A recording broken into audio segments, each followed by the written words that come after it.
Hello, चलिए आज हम लोग देखते हैं धागे की निर्माण प्रक्रिया या विभिन्न अवस्थाएं। धागा निर्माण छोटे छोटे अव्यवस्थित उलझे हुए रेशे से किस प्रकार धागे का निर्माण होता है, इसकी विभिन्न अवस्थाओं को जानना आवश्यक है। रेशे वस्त्र निर्माण की सबसे सरलतम एवं लघुत्तम परंतु अति महत्वपूर्ण इकाई है।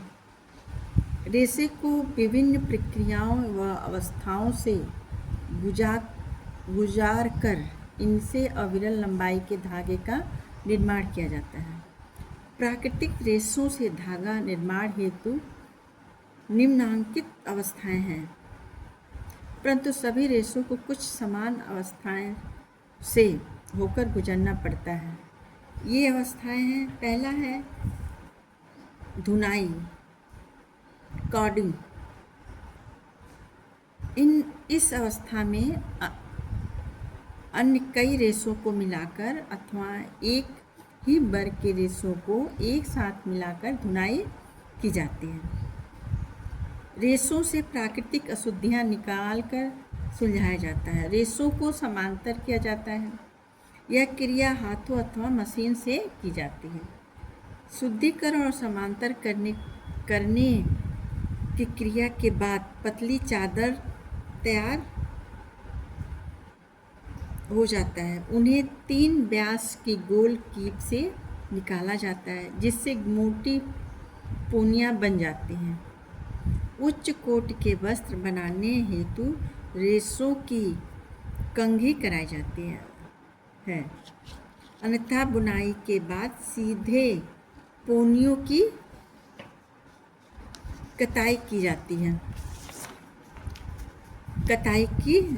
है। दूसरा अवस्था है कंघी करना, कॉम्बिंग। उच्च कोटि के वस्त्र बनाने के लिए धुनाई के लिए पोनियों की धुनाई के बाद कंघी करी जाती है। इस प्रक्रिया में छोटे रेशे अलग हट जाते हैं तथा बड़े रेशे और समांतर हो जाते हैं। इनकी रचना सघन हो जाती है। हल्की बटाई करके इनकी पोलियां बनाई जाती हैं, परंतु वह पोनियों कहीं मोटी कहीं पतली होती है, इसलिए इन्हें खींचा जाता है। अब तीसरा है खींचना, ड्रॉइंग आउट। खींचने के क्रिया में छोटे रेशों को बड़े बड़े रेशों से अलग किया जाता है। कंघी की गई पोनियों को घुमावदार घिरी पर चढ़ाया जाता है, जिससे छोटे रेशे अलग हो जाते हैं तथा लंबे रेशे और समांतर और व्यवस्थित हो जाते हैं। खींचने की प्रक्रिया का महत्व होता है, 2 तरह से करते हैं। रेशों को समांतर करने हैं, सेकेंड है रेशों को एकरूपता प्रदान करने हैं।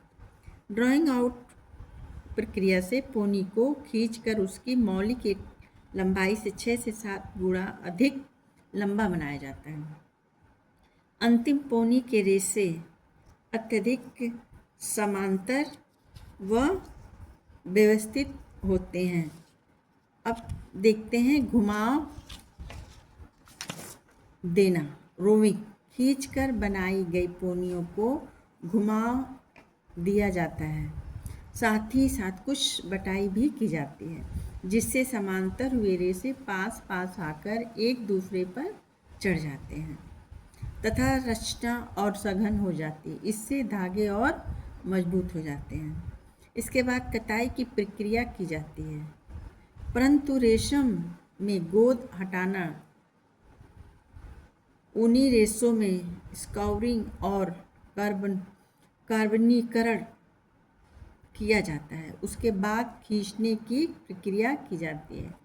रेशम काफ़ी लंबे फिलामेंट फाइबर होते हैं, इसलिए इस पर कंघी नहीं की जाती है, क्योंकि अविरल लंबाई के कारण रेशम स्वयं ही समांतर और व्यवस्थित होते हैं। लास्ट अवस्था है कताई, स्पिनिंग। यह धागे निर्माण की अंतिम अवस्था है, जिससे वांछित लंबाई तथा व्यास के धागे प्राप्त होते हैं।